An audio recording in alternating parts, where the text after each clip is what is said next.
যুবককে যদি বলা হয় যুবক আসো নামাজের দিকে আসো, নামাজ পড়ি, যুবক বলে হুজুর খায় কামনাই, এখন সবে মাত্র যুবক, আমি বিবাহ শাদী করি, বাচ্চা কাচ্চা হোক, তারপরে মসজিদে যাই, একেবারে সামনের কাতারে বসে থাকবো, আর মসজিদ থেকে বের হব না। কথা বলেন, বলে কিনা? ও যুবক, তুমি যে বললাম বিবাহ করবা, তোমার সন্তান হবে, হতে পারে তোমার বিবাহ হওয়ার আগে, তোমার বাচ্চা কাচ্চা হওয়ার আগে তোমার সামনে মালাকুল মউত আসতে পারে কিনা? কিন্তু তোমার সামনে যদি মালাকুল মউত এসে যায়, তোমার সামনে যদি মৃত্যু এসে যায়, তাহলে মনের আশা মনে রইল, পূরণ হলো না। কথা বলে, মনের আশা মনেই থাকবে, পূরণ হবে না। এর আগে আপনার সামনে মালাকুল মউত হাজির হয়ে যাবে। তাই আগামীকালের অপেক্ষা করা যাবে না, এখন থেকেই বর্তমান সময়টাকে কাজে লাগাইতে হবে। কথা বলেন ঠিক কিনা? এখন আমি সুস্থ, এখন আমার সুস্থ সময়কে আল্লাহর জন্য, আল্লাহর ইবাদতের জন্য কাজে লাগাইতে হবে। এখন আমার অর্থ সম্পদ রয়েছে, এখন আমার টাকা পয়সা রয়েছে, এখনই আমার টাকা পয়সা থেকে আল্লাহর রাস্তায় ব্যয় করতে হবে। কথা বলেন ঠিক কিনা? প্রিয় ভাইরা আমার, এখন আমি জীবিত রয়েছি, আমার এই হায়াতের জীবনটাকে আল্লাহর জন্য কাজে লাগাইতে হবে। কথা বলেন, এই কথাগুলো নবীজি আমার হাদিসি পাকে খুব সুন্দর করে, দারুণ করে বলেছেন। আল্লাহর নবী সাল্লাল্লাহু আলাইহি ওয়াসাল্লাম বলেন, ইগতানিম খামসান ক্বাবলা খামসিন, শাবাবাকা ক্বাবলা হারমিকা, ওয়া সিহহাতাকা ক্বাবলা সুকমিকা, ওয়া গিনাআকা ক্বাবলা ফাকরিকা, ওয়া ফারাগাকা ক্বাবলা শুগলিকা, ওয়া হায়াতাকা ক্বাবলা মাউতিকা। আল্লাহর নবী সাল্লাল্লাহু আলাইহি ওয়াসাল্লাম বলেন, পাঁচটা জিনিস আসার পূর্বে পাঁচটা জিনিসের মূল্যায়ন করো। কয়টা? পাঁচটা জিনিস আসার পূর্বে পাঁচটা জিনিসের মূল্যায়ন করতে কে বলেছেন? রাসূলুল্লাহ বলেছেন, আপনার আমার পেয়ারা হাবিব বলেছেন। নবীজি আমার বলেন, বার্ধক্য আসার পূর্বেই, বুড়ো হয়ে যাওয়ার পূর্বেই তোমার যৌবন কালটাকে গনিমত মনে করো, যৌবন কালটাকে কাজে লাগাও, যৌবন কালটাকে মূল্যায়ন করো। 1 নাম্বার। 2 নাম্বার, আল্লাহর হাবিব সাল্লাল্লাহু আলাইহি ওয়াসাল্লাম বললেন, অসুস্থ হয়ে যাওয়ার পূর্বে সুস্থ সময়টাকে তুমি আল্লাহর ইবাদতের জন্য কাজে লাগাও। 3 নাম্বার, আল্লাহর হাবিব সাল্লাল্লাহু আলাইহি ওয়াসাল্লাম বললেন, তোমার ধনাঢ্য সময়কে কাজে লাগাও ফকির হয়ে যাওয়ার পূর্বে। 4 নাম্বার, আল্লাহর হাবিব সাল্লাল্লাহু আলাইহি ওয়াসাল্লাম বললেন, তোমার অবসর সময়টাকে কাজে লাগাও ব্যস্ত হয়ে যাওয়ার পূর্বে। আর তোমার হায়াতের জীবনটাকে কাজে লাগাও মৃত্যু এসে যাওয়ার পূর্বে। কথা বলেন। ও প্রিয় ভাইরা আমার, বন্ধুগণ আমার, আপনাকে আমাকে একটা জীবন আল্লাহ দিয়েছেন কিনা? কথা বলতে হবে, দিয়েছেন কিনা? সকলে বলেন, আল্লাহ পাক রব্বুল আলামিন আপনাকে আমাকে একটা জীবন দান করেছেন। এই জীবনের ভিতরে আবার যৌবন কাল দিয়েছেন কিনা? এই জীবনের ব্যাপারে, যৌবন কালের ব্যাপারে আপনার আমার মালিকের হিসাব দেওয়া লাগবে কিনা মালিকের সামনে? কথা বলেন। কাল কিয়ামতের ময়দানে আল্লাহ পাক রব্বুল আলামিন তার বান্দাকে ডেকে বলবেন, বান্দা, ও বান্দা, আমি তোমাকে একটা জীবন দান করেছিলাম, ও বান্দা, এই জীবনটা তুমি কোন পথে ব্যয় করেছ? বলবে কি, আমি তোমাকে একটা জীবন দিয়েছিলাম বান্দারে, ও বান্দা, এই জীবনের হিসাব তুমি আমার কাছে দাও। নাড়াচাড়া করতে পারবে। এইভাবে আল্লাহ পাক রব্বুল আলামিন বান্দার কাছে জীবনী হিসাব চাইবেন। বিশেষভাবে আল্লাহ পাক রব্বুল আলামিন যৌবনকালের হিসাব আল্লাহ গ্রহণ করবেন। আনন্দ উল্লাসের দিনগুলো, চাকচিক্যের দিনগুলো, ও যুবক, সেই আনন্দ উল্লাসের দিনগুলো তুমি কোথায় ব্যয় করেছো যুবক? তুমি আমার কাছে তুমি হিসাবটা দাও, তারপরও তুমি নাড়াচাড়া করতে পারবে। প্রিয় ভাইরা আমার, বন্ধুগণ আমার, বোঝা গেল আল্লাহ পাক রব্বুল আলামিন কাল কিয়ামতের ময়দানে বান্দার পুরা জীবনের হিসাব গ্রহণ করবেন। বিশেষভাবে যৌবনের হিসাব আল্লাহ আমাদের কাছে চাইবেন। এই জন্য যৌবনকালকে পবিত্র রাখার জন্য, যৌবনকালকে দাগ মুক্ত রাখার জন্য আল্লাহ তাআলা বারবার সতর্ক করেছেন, বারবার উৎসাহিত করেছেন।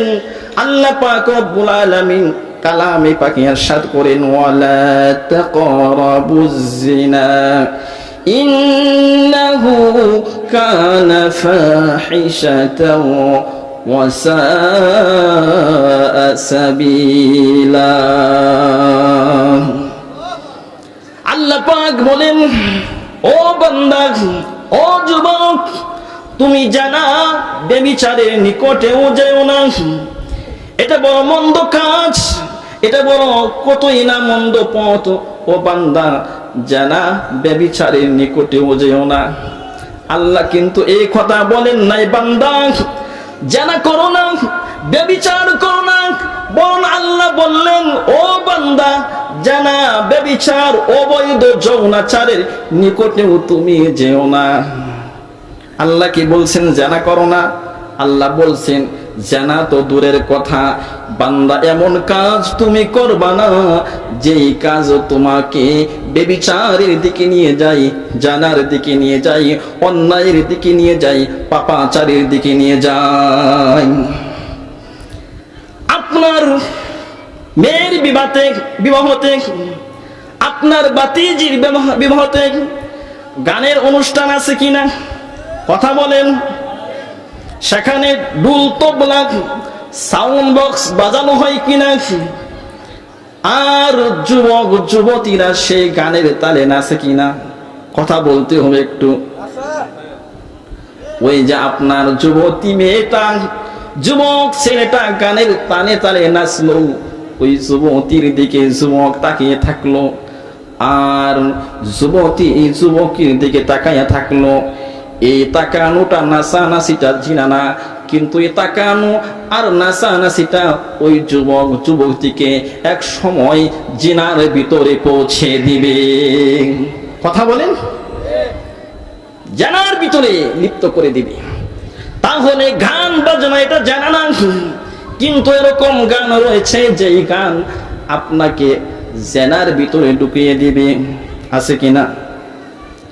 রসিক বমরা আইলা না, ফুলের মধু খাইলা না, এরকম গান আছে কিনা? যখন যুবতী যখন বলে রসিক বমরা আইলা না, ফুলের মধু খাইলা না, তখন যুবক বলে কি বললো? এবার সে ওই গানটার গবেষণা শুরু করে দিল। ওই যুবক এক সময় ওই যুবতীর জানার মধ্যে লিপ্ত হয়ে গেল। এই জন্য আল্লাহ বললেন, লা তাকরাবুজ জিনা ইন্নাহু কানা ফাহিশাতাও ওয়া সাআ সাবিলা। বান্দারে আমার, এরকম কাজ করবি না যেই কাজ তোমাকে জিনার দিকে নিয়ে যায়, অবৈধ যৌনাচারের দিকে নিয়ে যায়। প্রিয় ভাইরা আমার, পবিত্র সুন্নাহ তাকিদ দিয়েছেন।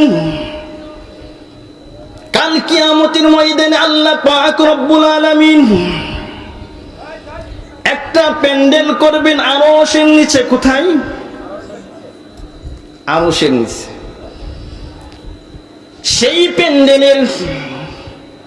সেই প্যান্ডেলটা হবে ভিআইপিদের জন্য। কাদের জন্য? একটু আওয়াজ করে বলেন, কাদের জন্য? ভিআইপিদের জন্য। নবী রাসূলদের জন্য, শহীদদের জন্য সে ভিআইপি প্যান্ডেলে আরশের নিচে আল্লাহ পাক রব্বুল আলামিন এক শিরোনি যুবককে ডাক দিবেন। কাকে? যুবককে ডাক দিবেন, যেই যুবকের কোনো কোয়ালিফিকেশন নেই, কোনো যোগ্যতা নেই, বংশের কোনো গৌরব নেই, ধন সম্পদ নেই, কিন্তু ওই যুবকের এক সবচাইতে বড় কোয়ালিফিকেশন রয়েছে, সবচাইতে বড় যোগ্যতা রয়েছে। যুবক, ওই যুবক তার যৌবন কালটাকে দাগ মুক্ত রেখেছে। কোন যুবককে আল্লাহ ডাক দিবেন? যুবক বলো, ওই যুবককে আল্লাহ ডাক দিবেন যেই যুবক তার যৌবন কালটাকে দাগ মুক্ত রেখেছে, আল্লাহর বয়ে অন্যায় করেনি। কার বয়ে? কথা বলতে হবে, কার বয়ে অন্যায় করেনি? আল্লাহর বয়ে যুবক অন্যায় করেনি। ওই যুবককে উচ্চ বংশের সুন্দরী রমণী ডেকেছে, আয় যুবক আয়, আমার সাথে তুই ব্যভিচার করবি, গুনাহের কাজ করবি। যুবক ওই সুন্দরী রমণী উচ্চ বংশের যুবতীর দিকে সে ফিরে যায় না, বরঞ্চ ওই যুবক যুবতীকে বলে, ইন্নী আখাফুল্লাহ, আমি আল্লাহকে ভয় করি, আমি আল্লাহকে ভয় করি। কাকে ভয় করি? যুবক বলে, আমি আল্লাহকে ভয় করি। নবীজি বলেন, শাবু নাশা ফি ইবাদাতিল্লাহ, ওই যুবক তার যৌবন কালটাকে আল্লাহর রাহে, আল্লাহর রাস্তায় ইবাদতে কাটাইয়া দিল, পাপাচার করলো না, গুনাহের কাজ করলো না। নবীজি বলেন, কাল কিয়ামতের ময়দানে যে প্যান্ডেল হবে নবীদের জন্য, যে প্যান্ডেল হবে শহীদদের জন্য, ওই সকল যুবককে আল্লাহ ডাক দিবে, আয় আয় নবীদের প্যান্ডেল আয়, শহীদদের প্যান্ডেল আয়, যেই যুবক তার যৌবন কালটাকে হেফাজত করেছিলি। সুবহানাল্লাহ বলে। ও ভাই, যুবক ভাই, আমি তোমাদেরকে আহ্বান জানাই, তোমার এক ভাই তোমাদেরকে বলতেছে, আর গুনাহের কাজ করবা না, রাজি আছো তো? ও যুবক ভাই, আর অশ্লীল পাপাচারের দিকে যাবা না। যদি না যাও, নবীজি তোমার জন্য সংবাদ দিল, যুবক কাল কিয়ামতের ময়দানে নবীর সাথে জান্নাতে, নবীর সাথে এক প্যান্ডেলে থাকতে চাও কিনা? থাকতে চাই আমরা। এই যুবকের যৌবনকে পবিত্র রাখা, যুবককে পবিত্র রাখা, এটা রাষ্ট্রের জন্য কর্তব্য। কার জন্য কর্তব্য?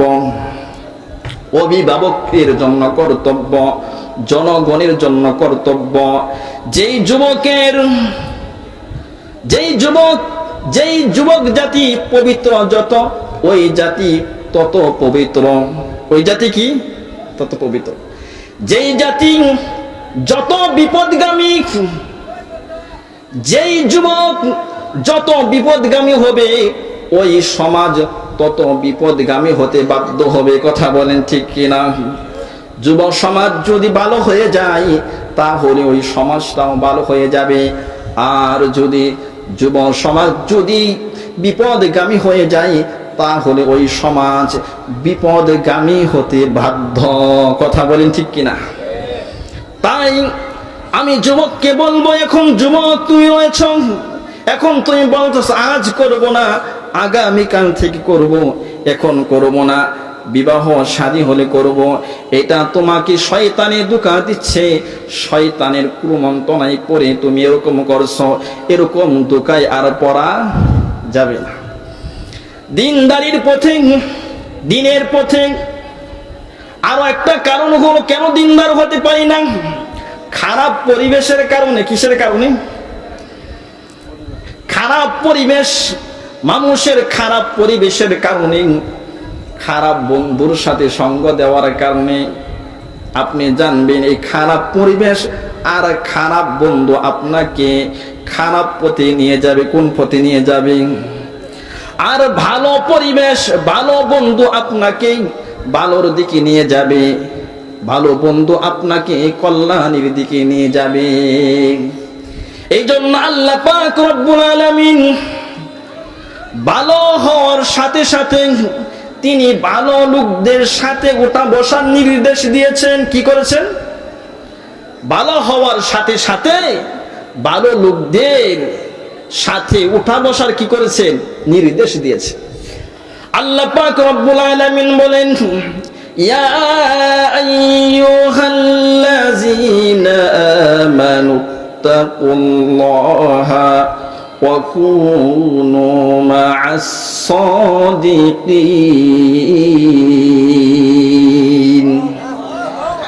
আল্লাহ পাক রব্বুল আলামিন বলেন, হে মুমিনরা, ইত্তাকুল্লাহ, আল্লাহকে ভয় করো। অর্থাৎ আল্লাহকে ভয় করা মানে কি? বিতর্কি মাসিয়াতি, গুনাহ থেকে বিরত থাকো, গুনাহকে তুমি বর্জন করো, ভালো হয়ে যাও। গুনাহ বর্জন করা মানে কি? তুমি পরহেজগার হয়ে যাও, আল্লাহর হুকুম মানলে ওয়ালা হয়ে যাও। ওয়াকুনু মা'আস সাদিকিন, আর ভালো লোকদের সাথে উঠা বসা করো, ভালো লোকদের বন্ধু হয়ে যাও, ভালো লোকদের সাথী হয়ে যাও। প্রিয় ভাইরা আমার, এই আয়াতের ভিতরে প্রথমে আল্লাহ বললেন পরহেজগার হয়ে যাও, ভালো হয়ে যাও, আল্লাহর হুকুম মানলে ওয়ালা হয়ে যাও। দ্বিতীয়বার আল্লাহ বললেন ভালো লোকদের সাথে ওঠা বসা করো। এই দুইটা কথার মধ্যে সম্পর্ক কি? সম্পর্ক হলো, যদি তুমি ভালো হতে চাও তাহলে ভালো লোকদের সাথে ওঠা বসা করো। কি করো? যদি তুমি ভালো হতে চাও তাহলে তোমাকে কি করতে হবে? ভালো লোকদের সাথে ওঠা বসা করতে হবে। যে যত বেশি ভালো লোকদের সাথে ওঠা বসা করবে সে তত বেশি ভালো হতে পারবে। কথা বলেন। পৃথিবীর ভিতরে, দুনিয়ার ভিতরে সবচাইতে ভালো মানুষ কে ছিলেন জানেন আপনারা? কিন্তু এই হুজুরে বলছে পৃথিবীর ভিতরে, দুনিয়ার ভিতরে সবচাইতে ভালো মানুষ ছিলেন আপনার আমার পেয়ারা হাবিব মুহাম্মদুর রাসূলুল্লাহ সাল্লাল্লাহু আলাইহি ওয়াসাল্লাম। নবীজির মতো ভালো মানুষ আর দুনিয়াতে কেউ নাই। তাই যারা নবীজির সাথে উঠা বসা করেছেন, অর্থাৎ সাহাবায়ে কেরাম, উম্মতের মধ্যে সাহাবায়ে কেরামের মতো এত ভালো মানুষ আর কেউ নাই। কথা বলেন। ও প্রিয় ভাইয়েরা আমার, সাহাবায়ে কেরাম কেন এত ভালো হলেন? তিনি সবচাইতে, সাহাবায়ে কেরাম সবচাইতে ভালো মানুষের সাথে উঠা বসা করেছেন। এই জন্য সাহাবায়ে কেরাম সবচাইতে ভালো মানুষ হয়েছেন। সাহাবায়ে কেরাম রাদিয়াল্লাহু তাআলা আনহুম, তারা নবীজির সাথে উঠা বসার কারণে সবচাইতে বেশি মর্যাদার অধিকারী হয়েছেন। সাহাবীর মর্যাদার সাথে কারো তুলনা হয় না। কারো তুলনা হয়? গোটা পৃথিবীর সমস্ত মানুষকে যদি এক জায়গায় করা হয় আর সাহাবায়ে কেরামের একজন আদনা সাহাবীকে যদি আরেক পাশে রাখা হয়, তাহলে দুনিয়ার সমস্ত মানুষের সম্মানের চাইতে একজন আদনা সাহাবীর মর্যাদা বেশি হয়ে যাবে। কেননা সাহাবায়ে কেরাম নবীজির সাথে সবচাইতে ভালো মানুষের সাথে ওঠা বসা করেছেন। এটাই হলো আমাদের আকীদা। সাহাবীর সমান মর্যাদা কেউ হতে পারবে না। পারবে নাকি? সাহাবীর সম্পর্কে, সাহাবীদের সম্পর্কে রাদিয়াল্লাহু তাআলা আনহুমদের ব্যাপারে চারটা মৌলিক আকীদা পোষণ করতে হবে। কয়টা? কথা বলেন। চারটা আকীদা পোষণ করতে হবে। এক নাম্বার, হার সাহাবী পাক্কা মুমিন, আওয়ার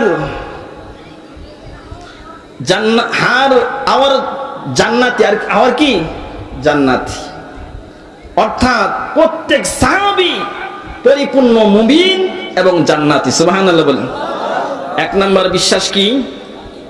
প্রত্যেক সাহাবী মুমিন এবং জান্নাতি, হার সাহাবী জান্নাতি, হার সাহাবী কি?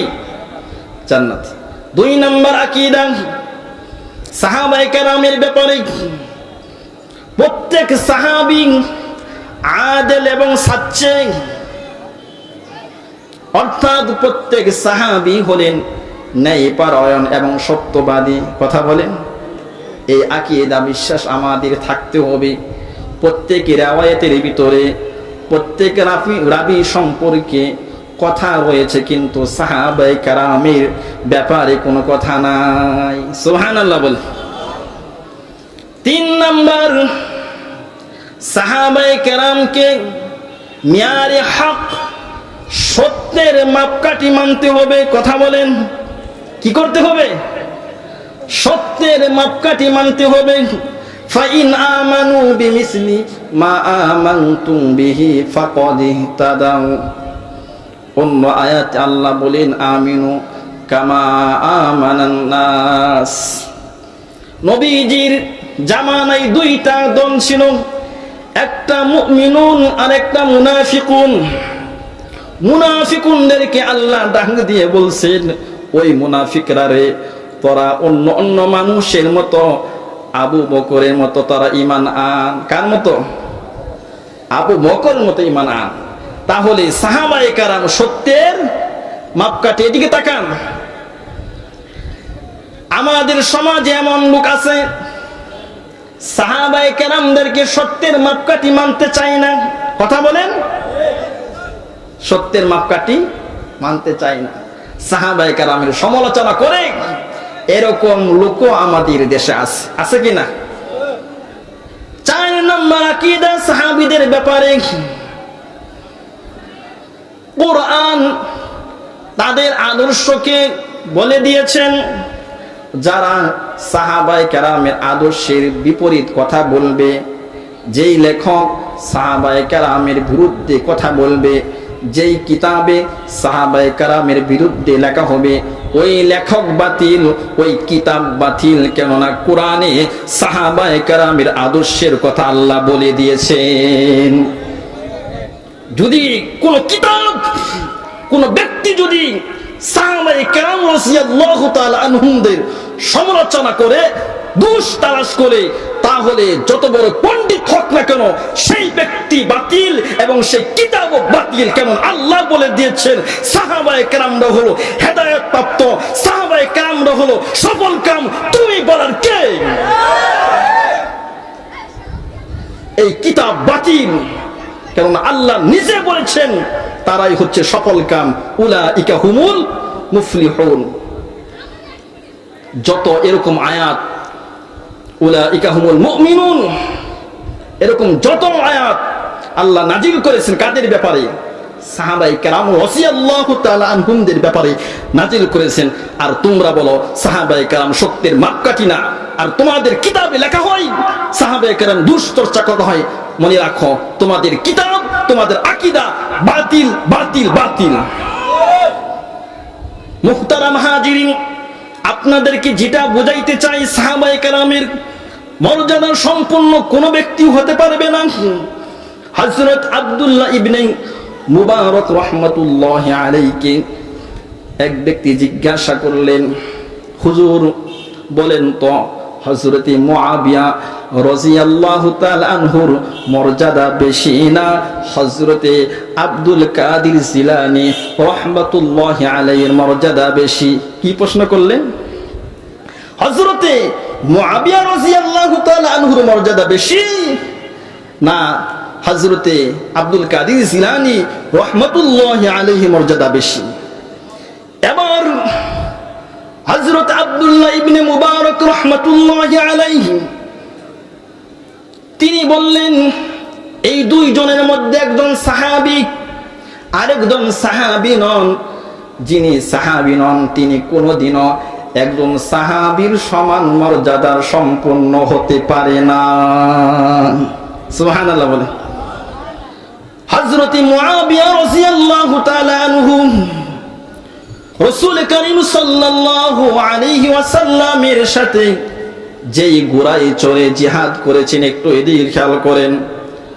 হযরত মুআবিয়া রাদিয়াল্লাহু তাআলা আনহু যেই ঘোড়ায় চড়ে জিহাদ করেছেন, ওই ঘোড়ার খুরের মধ্যে যে দুলি কণা লেগে আছে, হযরতে আব্দুল কাদির সিলানী রাহমাতুল্লাহি আলাইহি ওই ঘোড়ার দুলির কণা সমান মর্যাদা হতে পারবে না। সুবহানাল্লাহ বলেন। এত মর্যাদা কিসের কারণে, এত সম্মান কিসের কারণে? এই কারণে পৃথিবীর মধ্যে সব চাইতে ভালো মানুষ আমার আপনার পেয়ারা নবী হযরত মুহাম্মদুর রাসূলুল্লাহ সাল্লাল্লাহু আলাইহি ওয়াসাল্লামের সাথে উঠা বসার কারণে এত দাম বেড়ে গিয়েছে। এখন যদি কেউ সবচেয়ে ভালো মানুষের সাথে উঠা বসা করে, তার সুহবত নেই, তার সাথে চলাফেরা করে, তাহলেও সেই সবচাইতে ভালো হতে পারবে। যদি কেউ ভালো হতে চায় তাহলে ভালো মানুষের সাথে উঠা বসা করতে হবে। তাহলে সে ভালো মানুষের সাথে কি করতে হবে? কথা বলেন। উঠা বসা কি করতে হবে? কোন দুষ্ট লোকের সাথে, কার সাথে? কোন দুষ্ট লোকের সাথে, কোন কাফের বেঈমানের সাথে বন্ধুত্ব করা যাবে না। কোন দুষ্ট লোকের সাথে বন্ধুত্ব করা, যদি তোমার বন্ধুত্বটা কোন পাপাচার দুষ্ট ব্যক্তির সাথে হয়ে যায়, প্রিয় ভাইয়েরা আমার, তাহলে মনে রাখো ওই পাপাচার দুষ্ট ব্যক্তি তোমার সামনে দিনদারের ক্ষেত্রে বাধা হয়ে দাঁড়াইবে। কথা বলেন। ওই পাপাচার দুষ্ট বন্ধু তোমাকে দিন থেকে দূরে সরিয়ে দিবে। কোন থেকে? দিন থেকে দূরে সরিয়ে দিবে। এরকম দুষ্ট বন্ধু রয়েছে, শুধু দিন থেকে না, ঈমান থেকেও দূরে সরিয়ে দিবে। কথা বলেন। যদি খারাপ লোকের সাথে আপনার বন্ধুত্ব হয়, একজন ফাসিকের সাথে, ঈমান হারার সাথে, বেঈমানের সাথে আপনার যদি কি হয়? বন্ধুত্ব হয়, এই ঈমান হারা, এই ফাসিক, এই ব্যক্তি আপনাকে ঈমান থেকেও দূরে সরাইতে পারে। কথা বলে। সময় সংকীর্ণ প্রায়। প্রিয় ভাইয়েরা আমার, ভালো করে শুনুন।